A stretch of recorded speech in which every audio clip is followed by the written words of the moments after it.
Кайрымдуу бол коомдук кайрымдуулук фондуна кайрылган баардык жарандарга жардам берүүгө аракет кылат. Бирок кайрылуу көп болгондуктан чындап муктаж болгонуна тезирээк кайрымдуу элге чыгарууга аракеттүүсүндө иштеп келет. Бул жолу фонддун съемкалык группасы Ысык Көл облусунун Балыкчы шаарына барып келди. Бизди Балыкчы шаарына боорусу менен күн кечирип келген Бактыгүл Жаныбек кызы чакырган.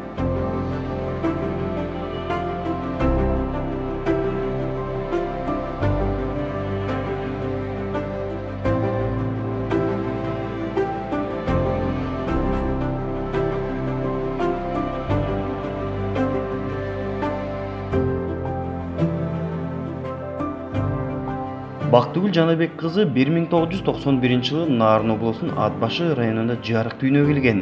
Бирок азыркы күндө Балыкчы шаарында турат. Азыр 3 баланын энеси. Кыйын жашоонун айынан Россия жергесине мигрант болуп кетип, жаркын жашоону табуунун ордуна минтип аты жаман боорусу менен жабыркап калган. Ошо мындан 4 жыл мурун Якутия шаарына иштеп кеткем эл катары. Окат кылып балдарды чоңойтолук деп. Анан ошол Якутия шаарында иштеп жүрүп 2018 жылы гемоглобиним низкий 60га түшүп консультацияга бара баштадым, гематологторго, специалисттерге. Ал жактан көптөгөн анализдерди өттүм. Анан ушул 2020 жылы кан кузуп кызым боюмда бар кезде 2020 жылы боюмда болуп калды, иштеп жүрүп эле жашынакай. Анан 2020 жылы сентябрь айы ошондой эле больницага көрүнүп жүрүп эле баягы низкий гемоглобиндин эмесинин результатынан анан кан кузуп ошол күнү эле кечинде больницага барып жатып калдым. Скорыйда кетип бараткан учурда дагы врачтар да өзлөрү да көрдү. Салафанга дагы 1 литрдей болгон кан кустум. Барып эле операция кылышты.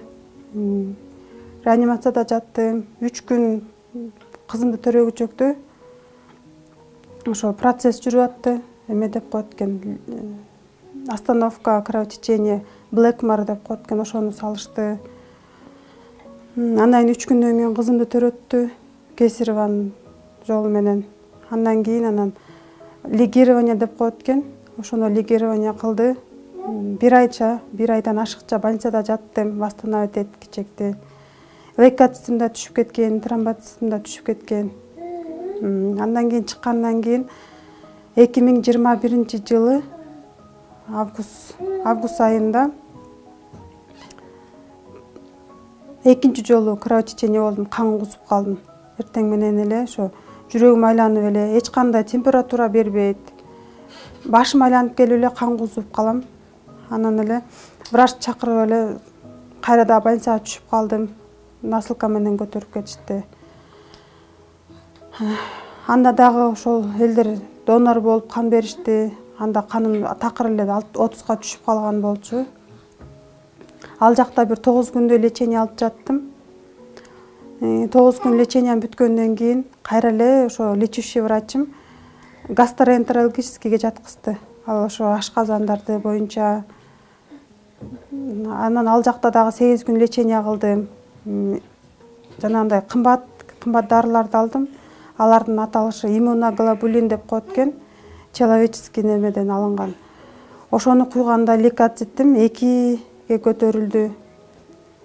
Гемоглобиним көтөрүлдү, бирок ошол кызымды төрөп жатканда, кан кусканда мага цирроз печени деп коюшту. Экинчи ирет ошо 2021 жылы жатканымда пересадка печени деп врачтар айтып беришти. Пересадка печень кылыш керек деп. Анан ошо лечащий врачым, мен дарылаган врачым, Москвага барышың керек. Ал жактан да жакшылап көрүшөт. Биз жакта пересадка печень кылчу врачыбыз жок деп мага айтты врачым. Анан Москвага барганга менин каражатым жок болду. Ошо каражат жоктугун айынан ал жакта да туугандарым жок Москвада. Кимге барам деп ойлонуп жүргөн кезде аракет кылып кимге кайрыларыңды билбей калат экенсиң андай учурда. Анан ошо тааныштар аркылуу Азамат Байкенин, Азамат Байматов деп номерин таап калдым. Азамат Байкеге жолукканда Азамат Байке сразу жооп берди. звоногума. Карындашы, мени өз агаңдай көрүп эле мага кайрыл. Мен врач эмесмин сага, бирок кандай кылып аракет кылып тезирээк айыккан, тезирээк акча каражат чогулуп, анын жолдорун көрсөтөм деп айтты Азамат байке. Эгерде Москвага бара алчу каражатың болуп, аяка барып дарыланам десең дарылан. Эгерде мага ишенип макул десең Кыргызстанга кел деди. Мен Азамат байкеге ишенип Кыргызстанга келдим. Мынакей Азамат байке ошо бүгүнкү учурда мага кол сунуп жардам берип отурат. Анан ошо офисине барганда көп суммада акча каражатты талап болот экен. Индияга барып пересадка кылдырганга $35,000 кетет деп айтып калды. Мындай сыртыман жакшы көрүнүп жүргөн менен ичиңен бир чети жаман кыжаат болуп өткөнсүң, кайсы күнүм эмне болуп кетет деп. Анткени ошо акыркы жолу врачым чыгарганда дагы мынтип канча кан кускудай болсоң, ошо кылып аткан операция лигирование ошол жардам бербейт деп айтты да. Мага мындан кийин кан кусуп жатып калсам ким донор болот деп кээде ошону ойлоп калам. Өзүмдүн 3 балам бар, кичинекей. Апамдын эле жашы өтүп баратат. Азамат байкеге рахмат, ушинтип кол сунуп, Айсалкын эже дагы жооп берип атты, сурасам. Жолдорун көрсөтүп берип атышат, рахмат. Мен да элге окшоп мигрант болуп иштеп жүргөм. Башыңа келгенде айлаң жок кезде кылат экенсиң.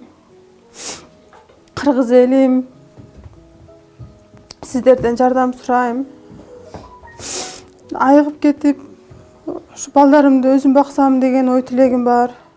Россия жергесинен өз мекенине кайтып келгенине 1 айдан жүзү болду. Себеби чет жерде жүрүп фонд жетекчиси Азамат Байматов менен байланышканында жардам берүү үчүн мекенге келүүсүн сунуштаган.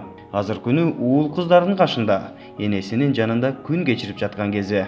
Мен өзүм турмушум ушу кыздарымды ушу үйүм жок квартирада турганыма байланыштуу ушу Якутия шаарына ушу үй алып алсамбы деген аракет менен жибергем. Анан ойлогон ойду кыстаган турмуш жеңет экен. Мынтип кызымды урутуп алдым. Ушу канча жылдан бери квартиралап жашайбыз. Азыр ойлоп деле кетип атам, ушу квартиралап жашасам деле ушу кызымды ушул акыбалга салып жибербей деле койсом болмок экен деп ойлоп кетип атам.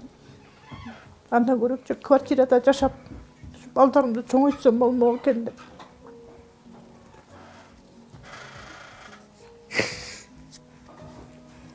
Көп ойлогон жакшы ойлорум бар болчу. Балам ооруп калат деп такыр ойлогон эмесмин. Өзүмдүн дагы кичүү кызым ада сахар менен ооруйт. Эми мейли сахар менен ушул кызым кичине жакшы болуп калды деп отурсам, бул кызым ооруп калды. Өзүм мондай кичинекей балдар менен ушул балдарымдын ооруганы мага катуу сокку болуп турат. Теле мен десе, теле ушул баланыкын Кудай энеге бербесе экен деп көптөн көп тилейм да, баланыкын энеге бербесин. Кыргыз элим, урматтуу кыргыз элим, ушул менин баламдын ден соолугуна кайдыгер карабай, ушул көптү күрсө көл болот дегендей жардамыңыздарды берип коюңуздар, суранам. Балдарымдын ушу кызым аман эсен айыгып келип, ушу балдарын багып, балдарын маңдайында болсун деп тилейм. Ошо эмне дейм анан, ушу балам эле аман эсен айыгып келсинчи. Көптөн көп суранам кыргыз элимен. Жанагы колунда бар адамдардан, бизнесмендерден көптөн көп суранат элем. 1 сомдон 1 тыйындан болсо дагы жардам берсе, кызым аман эсен айыгып келсе, мен кыргыз элиме көптөн көп ыраазычылыгымды айтат элем. Бактылуу мекендешибиздин ментип мукташ болуп турганын уккан шаар имамы дагы кайдыгер карабай карапайым кыргыз элинен жардам берүүгө чакырып, бактылуу мекендешибизди кайгырбай, алдыга умтулууга үндөп кетти. Эми көптү күрсө көл болот дейт. Мына ушинтип азыр шариатта дагы ушу бир ооруну кабар алыш, ушул ооруга жардам бериш өтө чоң сооптуу иштерден. Анан мына ушул карындашыбыз ушинтип боору ооруп калган экен. Анан мен ушул атайын мени ушул чакырышкан экен. Ошол атайын ушул келип ушу адамдарга кайрылып, мусулмандарга кайрылып, деги эле ушу кыргыз элге кайрылып, себеби кыргыз элинин ушундай бир жакшы сыпаты бар. Качан ушундай кыйынчылык болгондо биз аябай биргелеше калабыз, ынтымактуу болобуз иншалла. Анан көптү көрсөгөр болот деп ушинтип баарыбыз жардам берип, бул кишинин операциясына иншалла бир салым кошуп коелу деп чакырып кылбайын деп келдим. Эми урматтуу кыргыз элим, мына кыргыз элим кылым карыткан канча жылдан бери келаткан элбиз мына. Эми мына ушул Бактыгүл карындашыбыз ушул боор оорусу менен ушинтип ооруга чалдыгып калыптыр. Албетте эң биринчи Алла Тааладан, Алла Таала иншалла шифасын берсин деп эң биринчи силер жакшы тилекте, жакшы ушу бата тилегиңер, дуаңыздар кылып туруңуздар. Экинчи иншалла баары ушу кайдыгер мамиле кылбай мына баарыбыздын мына эртең күнү баарыбыздын башыбызда бар мына. Бул оору кырсыктан эч ким кутула албайт мына. Ансыгандай жанагындай биз бирөөгө жардам берсек, Алла Таала балким ошол себептен иншалла бизге келе турчу балалардан сактайт мына. Ошон үчүн мына ушу баарыбыз мына ушу Кыргызстан ичиндегилерге, ушу жаштарга, жана колунда барларга, бизнесмендерге, баарына, ошондон бирге жана четте иштеп жүргөндөргө, Россияда мигрант болуп, Америкада баардык иштеп жүргөн баардык кыргыз жарандарга мен кайрылайм мына. Ушу баарыңыздар келиңиздер иншалла, көптү көрсө көл болот дейт иншалла. Баарыбыз канча колуңуздан келсе ушу салымыбызды кошуп, мына бул киши Индияга барып ушу операцияга кетип атты мына. Ошого баарыбыз иншалла канча акча немесек ошондойдун счеттор ачылып ошолорго которуп, биз жардамыбызды берип коеюн деп мен силерге чакырып кетет элем. Кылымдар бою ата бабаларыбыз чыныгы чынчылдык, боорукерлик, кайрымдуулук дегеле адам баласына берилген ыйык сапаттары менен тарых бетинде жазылып келген. Улуу элдин урпагы болгон кыргыз эли мындай кыйынчылыкта турган мекендешибизге кайдыгер карабай, колдон келген жардамыбызды берели.